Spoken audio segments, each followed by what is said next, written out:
Hello,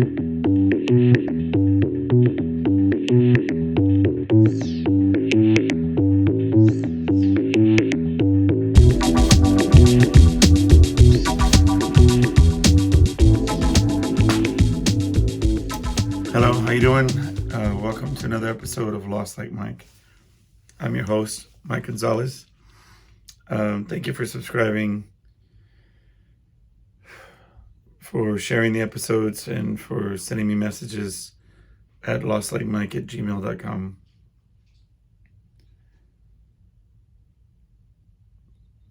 I had an episode prepared today. I have a bunch of notes on my dry erase board. I have this big corkboard / dry erase board in my office that I walk by, and throughout the week I'll write down random words on the dry erase board of topics that I want to get into, or things that had happened to me during the week. So when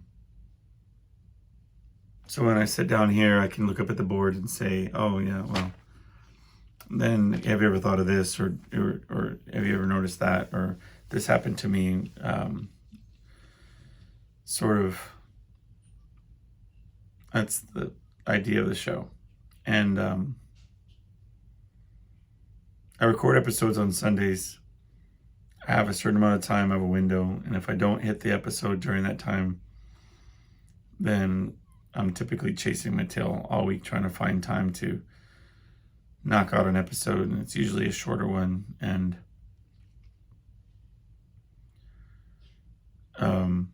which is fine, but I don't like doing it that way. But that means that I have to hit this window and I have to sit down and take the time to record an episode. And sometimes there's hurdles. I mean, like right now, my family's home. We just had the windows in the front redone after my dog broke the window. So I tried to start the episode a second ago, and my dog sees a dog across the street and just starts to bark like crazy. And I'm trying to get out what's on my mind and get this episode started, and my family will open the door, or the dog will bark, or whatever's going on. I mean, life's just happening. About 15 minutes before I was gonna come in here and sit down and record this episode, just taking care of random, everyday things. We're shopping at the supermarket, whatever, and my wife is, multitasking and checking her social media feeds and pushing a cart, and she tells me that my friend passed away.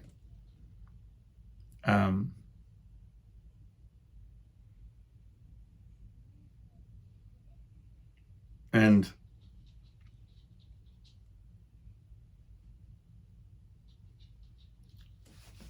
so I don't really have I haven't had time to process it, and I initially said I'm not going to talk about it. I'm going to figure out what I think and feel or whatever, and maybe in a future episode bring it up. And then I say to myself, it's on my mind. I can't talk about some of the things that are on this board with a straight face when this is what's on my mind. And in all honesty, I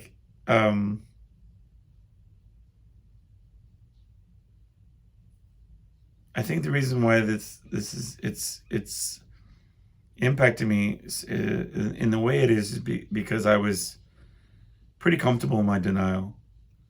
I was fine thinking early on. I mean, my friend Frank, he had cancer, and he was in remission, and then it came back.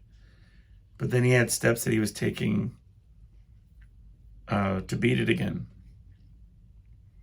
And by all accounts, and by everything that I understood, and and he was winning the fight, and everything was, and that's all I needed to hear.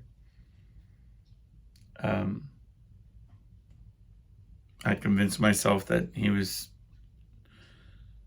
on track to getting better, and that was all there was to it.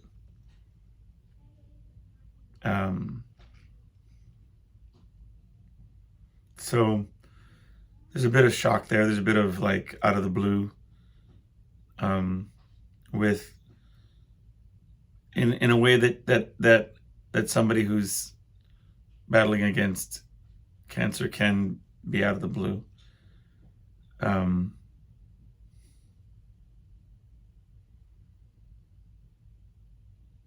There's he had a lot of vitality to him. He was very full of life, and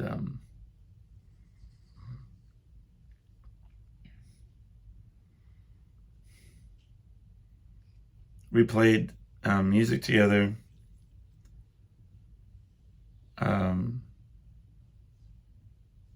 Quite a while back, and he was very close to my drummer, my old drummer, my cousin, and solid drummer himself, and we would but I haven't played with him on stage. I played with him 2 years ago. But you think like, as in all things, well, we'll jam again, we'll hang out and we'll jam, and it's sort of, that's the way we sort of approach these things, where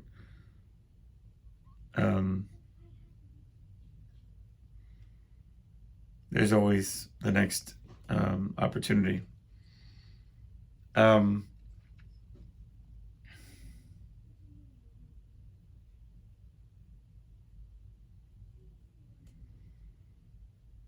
So I think it's that shock that is really kind of getting to me right now.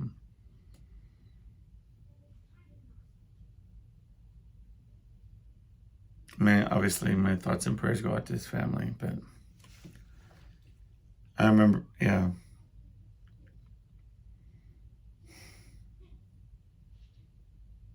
Just didn't expect it. I didn't, sometimes when people pass away, it feels like it doesn't feel real, because they're like the principal characters, or like you see them as like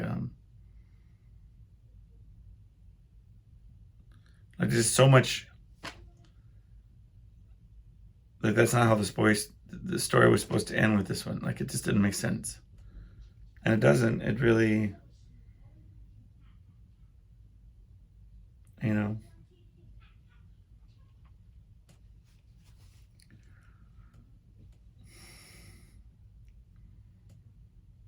it puts all these other little things like in perspective. All of this, the trivialness of some of the things, like my daughter was freaking out about this game, and they have these little avatars, and one of them had a pacifier. Well, they put a pacifier in the one that was supposed to be my mouth, and I made a joke about, get that pacifier out of my mouth, and I flung it with my finger on this little touch screen, and it threw the pacifier into this little toilet that was in the room that we were in this, Sims world or whatever we were in.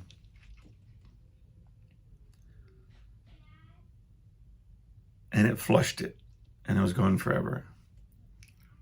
Apparently it was like a very rare pacifier. And how stupid is that? To even give a second thought to, much less have a dramatic event, where she's mad at me, or it just seems, And I get it, the relativism of like, you're an 8-year-old's problems versus mine, but I'm just saying, in the big picture, it just seems awful. Well, the bottom line is, I mean, at my age, he was close to my age. People pass away. It's just a tragedy.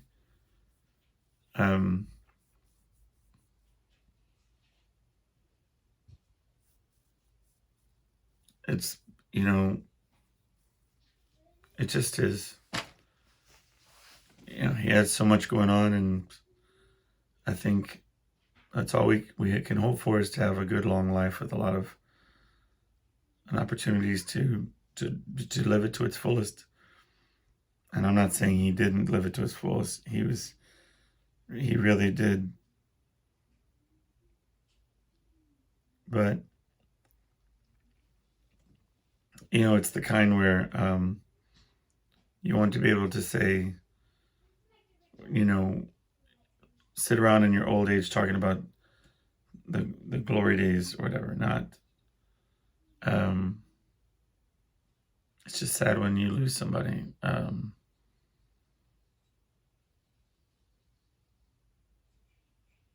And so, I mean, we could talk about the silly things on my board, and I'll try to because there is a lot going on. It's been an interesting week, but I just had to say out loud just how awful I feel about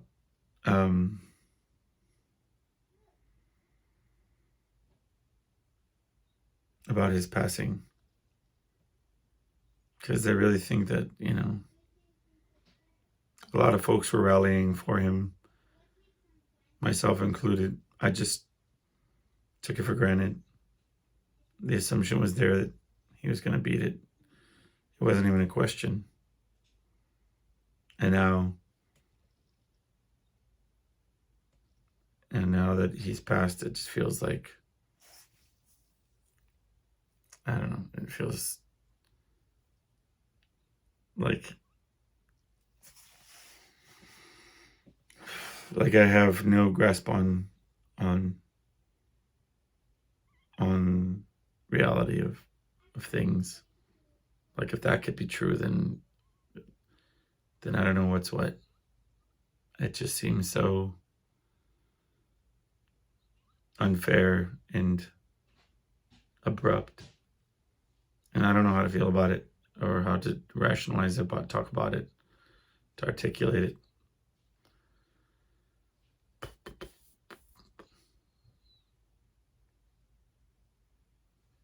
But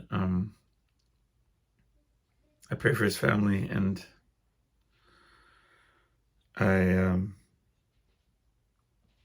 I'm sorry that happened to you, Frank.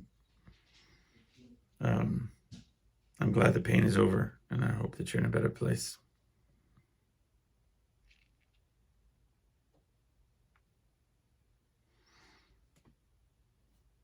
So,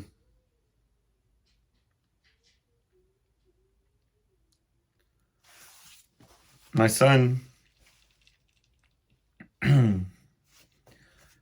is graduating this week. Yep. And I try not to hear, but we're talking about the relative issues and problems that are, and how it's not that big of a deal. But so he's graduating on a Tuesday at 9 a.m. So I'm having to take off of work, at least going late, or whatever, however you want to spell it. And he's graduating in like this super large, like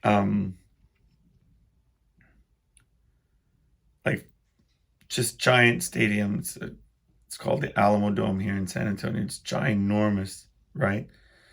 So I thought, great. Like, I won't, the probability of seeing his mom's family or her or whoever she decides to bring or whatever, I could make it about my son. I can hide off in a corner. I can be like, go team, and like, congratulations. And but then I found out that it's assigned seating. So I mean, I get it. It's the absurdity is there, and I'm not tripping on it. I'm fine. But I told my son, I don't want to make this about me.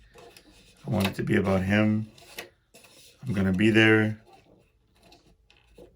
I am dreading it though. It's gonna be fun. We were talking the other night about the way things are about to go for him.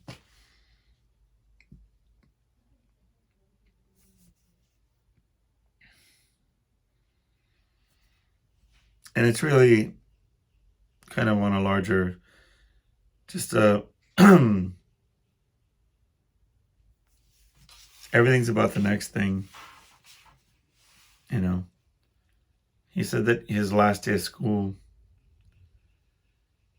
that it was sort of anticlimactic, that he was sort of walking around like, kind of like the way you would shutting down your business in the end of the night. You know, you're turning down the lights and checking out boxes, you know, putting books away, you know, talking to this person, to that person, making sure that your keys are turned in, that you have no outstanding fees, whatever. And I told him that I remember there was this big scene at the end of the movie Grease, where it's like,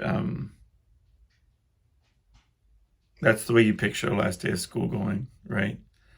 With a big musical number and everybody's flipping biscuits. I don't, you know, and I'm sure there's more contemporary, like Disney's High School Musical finale that we could, but I picture Grease, okay?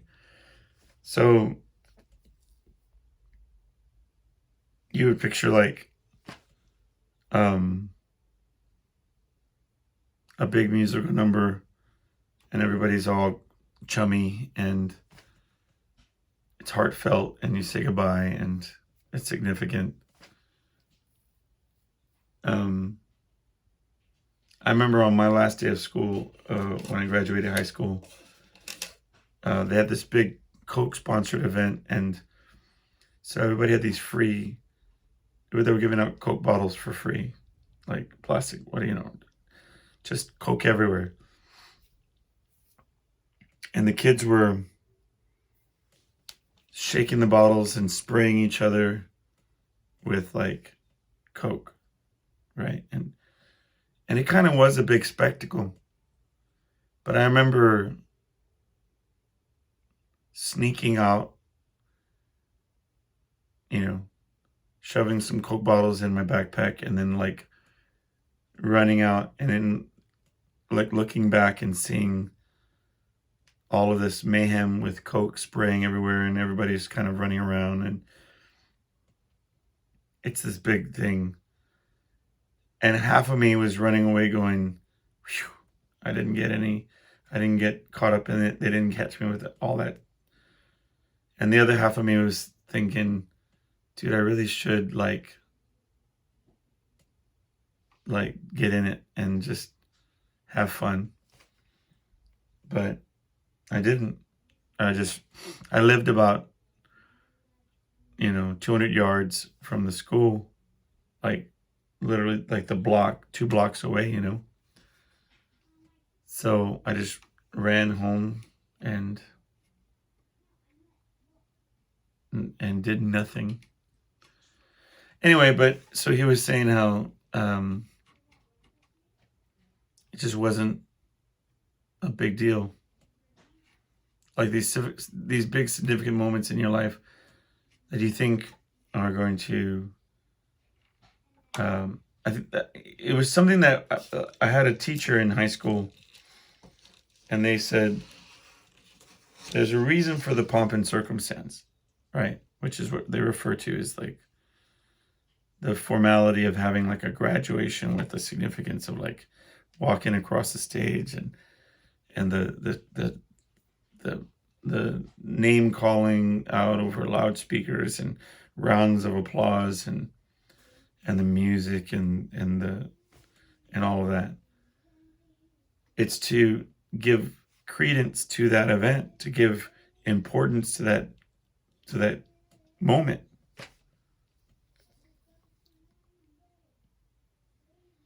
The accomplishment of sticking to something for 12, 13 years is a big deal.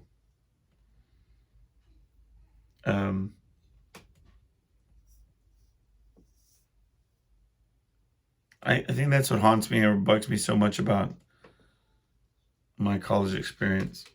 You know, I hyped myself up real bad. I mean, I even think about one of these episodes, I'm going to cap and gown it. I'm going to wear everything and put my cap and gown on.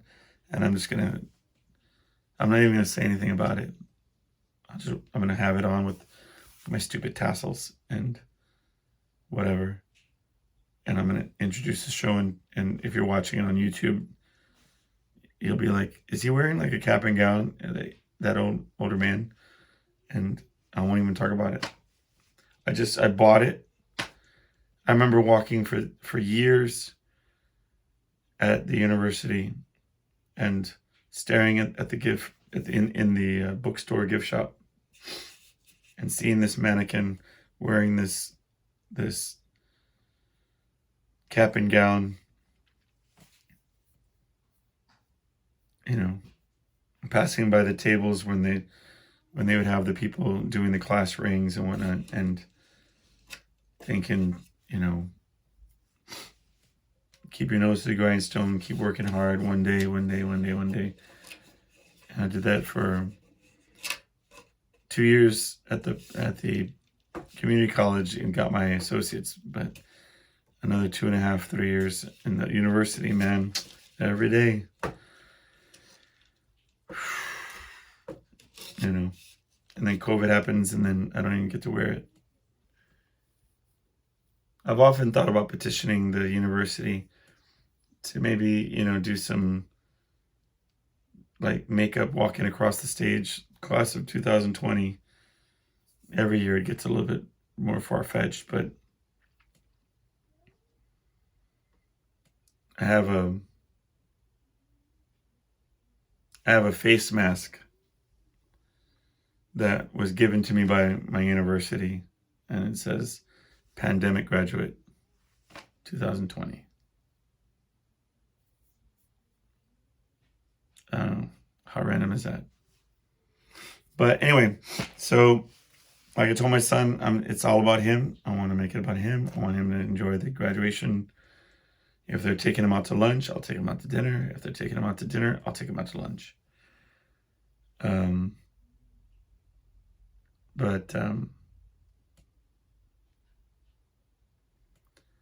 know, the prospect of what is he going to do now? I mean, he's kind of sort of has his own little business going, but I do want him to learn a trade.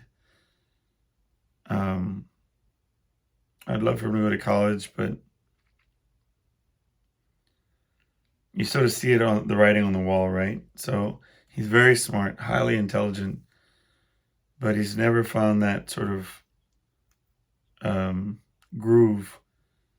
He reminds me a lot of myself. I think it's going to take some time to like come into his own and then go back to school, because he has the capacity, but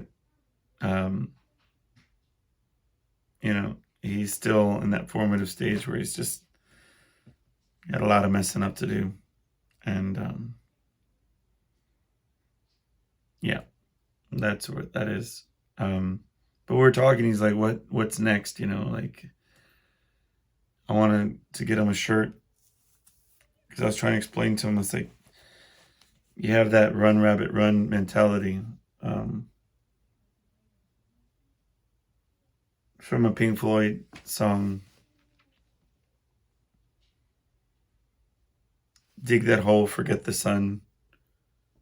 And when at last your work is done, don't sit down, it's time to dig another one. The idea is that there's some part of us that lives life that way, just chasing the next mountain to climb, the next thing to do. When we get done, we're not satisfied, we're not fulfilled, we're chasing the next thing to do. I guess in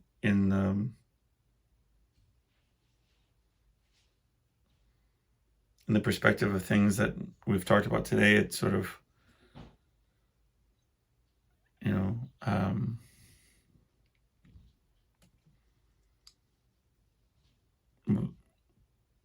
the question, what gives that fulfillment of life? What gives that sort of completeness of work-life balance, and where the time with family matters and time with friends matters, with loved ones, and accomplishments and ambition. What gives meaning to all that,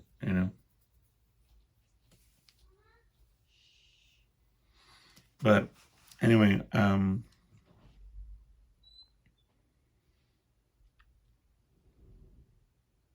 for this week's humble moment,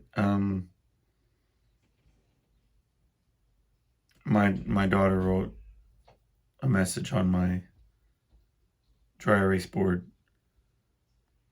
I say that I'm reading all these messages, that I leave for myself about topics that I like to talk about.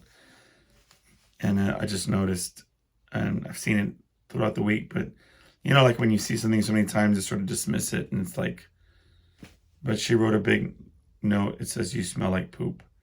And she drew a picture of a poop emoji with like flies around it and stink lines.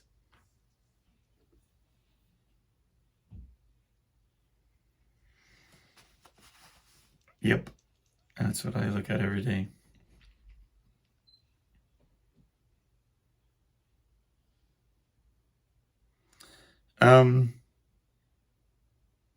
So I've been dealing with this other situation. So I was driving home from work,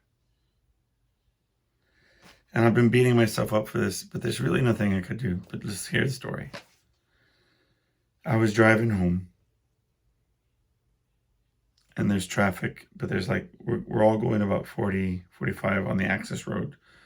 After the feeder road, I don't know what you call it, the access road, the road next to the highway when you exit, and and I'm heading towards my turn, right? But we're on a pretty fast clip, and there's a driveway from a car dealership, what it looks like. One of those dead driveways where they have like a pole, blocking the front. So all the cars are there in the no one's gonna drive out of that driveway. So it's like a dormant driveway that leads to the access road. Okay. As I'm going, I notice this giant, probably like about a foot size turtle making a beeline for the access road.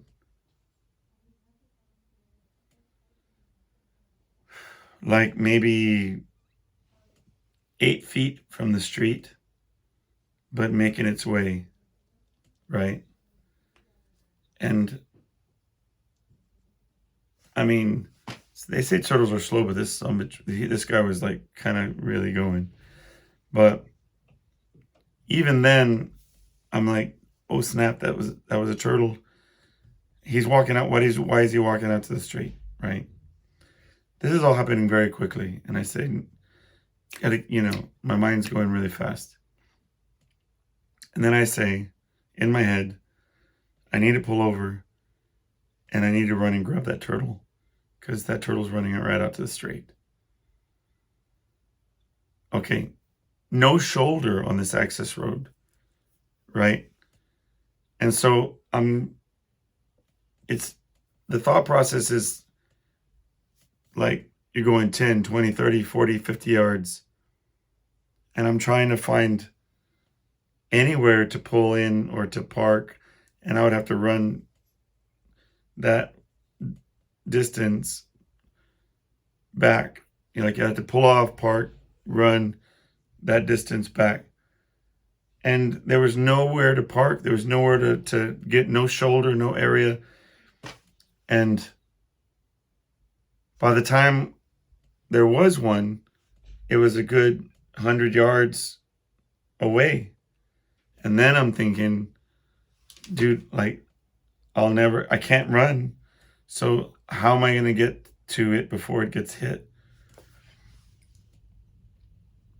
And then I start rationalizing and saying, certainly somebody spotted it before the driveway and just pulled into the driveway and helped it by now. And I thought about it. I started thinking all these different scenarios, and I went to bed that day thinking, surely somebody helped it, And long story short, the next day, I found out otherwise, right? But there's really nothing I could have done. I don't know, but I just keep beating myself up about it. It reminds me, there was this one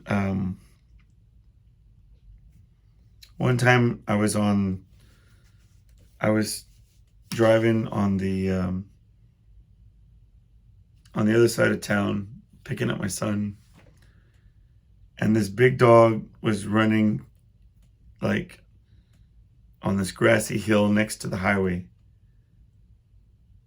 but like trying to like between this grassy hill that was the highway, and then the highway was like on this hill, and then there was this, at the bottom of the hill was the access road, and this dog was in between the highway and the access road, if you could picture it. And in between in this grassy area, there was this big sort of boxer looking dog. And I thought, either the dog is going to go up the hill to the highway or down to the access road. Either way is a bad scenario for this animal. So I pulled over and I was like, come here, puppy. And I think there was another car that had the same idea. And they started making their way towards this animal. And they spooked it, and it ran into the highway. And I watched it get hit. But I felt like I had to do something. But in this instance, with the turtle, I couldn't find a place to turn around or to park quick enough. And that's all I've been able to think about is this dog. Turtle. This turtle.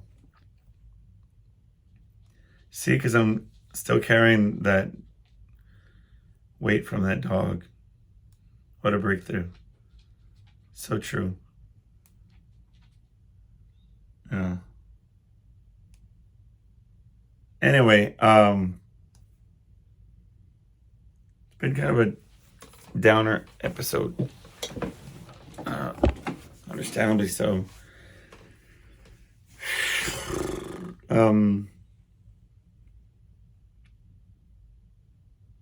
Do you think it's true that if you wear baseball caps, you go bald?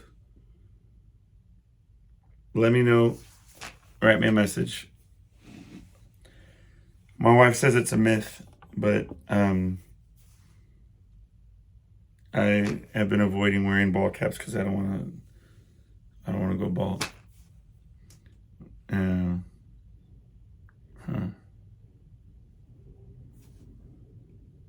I wanted to bring my wife on the podcast to make fun of her.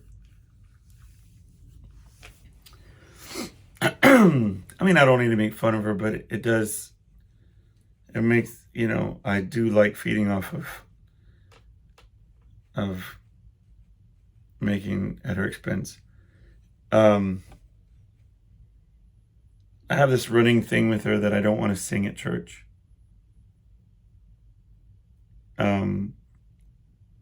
I sing for a living. I want to sing in with the, as part of this worship, event. I'm at church. Everybody's celebrating and singing. I would like to sing, but I have a hard time. I just doesn't come out. And I tell her because in my mind, I think of songs, I think of melody lines, right? And in my mind, I think that people, if you said, all right, let's sing a song, and then I don't know this song from nothing, right? Or certainly don't know how this particular group sings this song. I'm trying to listen for the melody line, right? And in my mind's world, it's not the same way every time, right? And I'm always listening, and I kind of, it won't come out. I don't know what my problem is. And they have these giant teleprompters, these big screens with the words of the songs. She's like, the words are there, and everybody's singing, but sometimes you'll hear like somebody get ahead of the lyrics. They'll think that, or like it'll say a phrase, and then the next time it comes around, they'll add a little tail to it or something. And,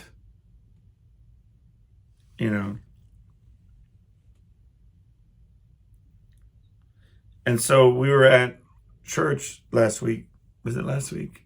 And on the screen it says, it was like, thank you, God. No, how'd it go? Thank you, God. No, Jesus, right? Something like that. Like, love, I don't know. Love you, God, Jesus, something like that, And then on the next time around, it said, thank you, God, Yahweh. Okay? That's the melody line. Those are the words. And my wife goes, thank you, God, Jesus, right?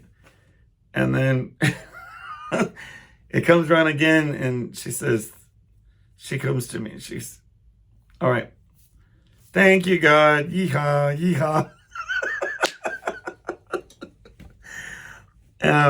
Now,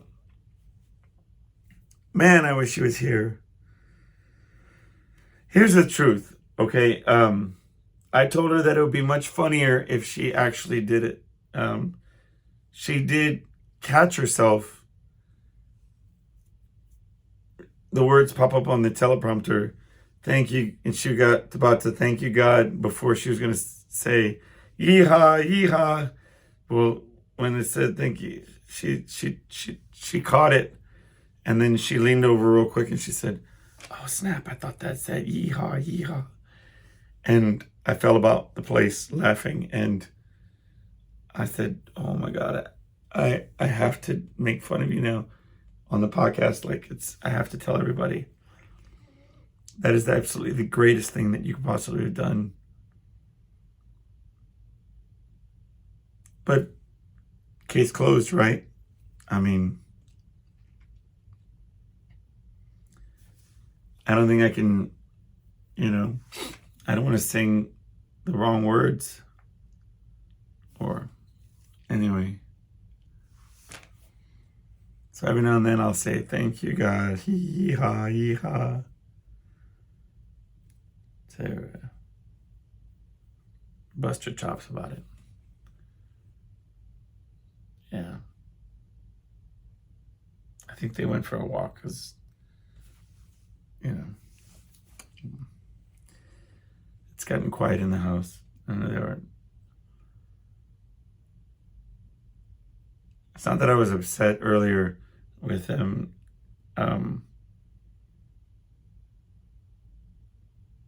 I really wanted to.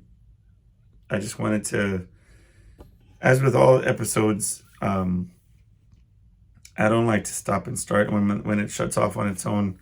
It makes me, no fault of anybody. It's just ran out of memory, but it's symptomatic of a larger problem. If I'm recording the episode, it's really just a stream of consciousness that I don't want to overthink or be calculated about or go back and edit anything, you know. And I love it when my daughter pops in if she wants to come in and talk, but you know, when I'm in the middle of something, and then it doesn't work out, she doesn't end up wanting to come inside. I couldn't get back to where I was at mentally. So, which I wouldn't have mind happening if she would have actually come in and we chatted for a bit, but or with the dog barking like crazy.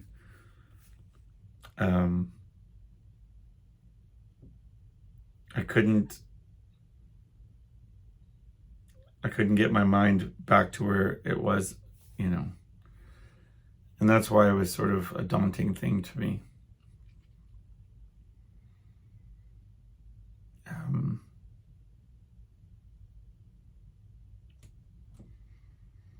Okay, well,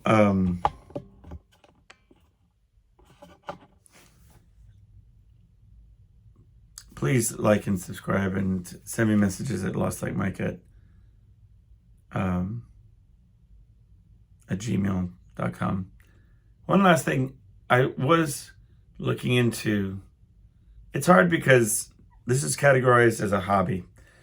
Anytime that, you know, you don't monetize something, that you do something out of a need or passion or, but it's not something that bears any fruit necessarily. Like I don't make any money off of the podcast, by any stretch of the imagination. As a matter of fact, it costs me money to do the podcasts, to host it and to send it out. Well, they have this new service. It's like a AI co-host, but I haven't really gotten to research it to the full extent, but it would cost a few additional dollars per month.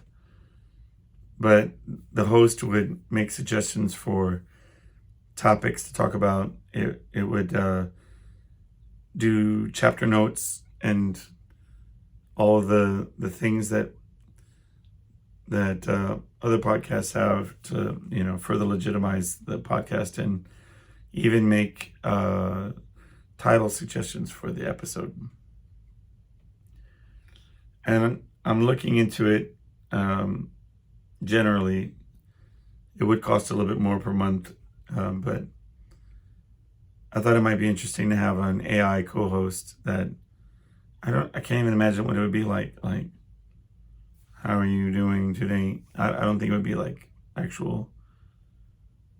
co-host that would talk, but maybe like,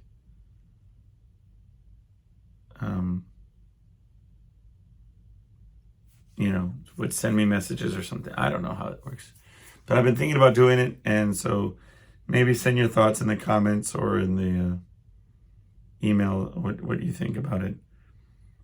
And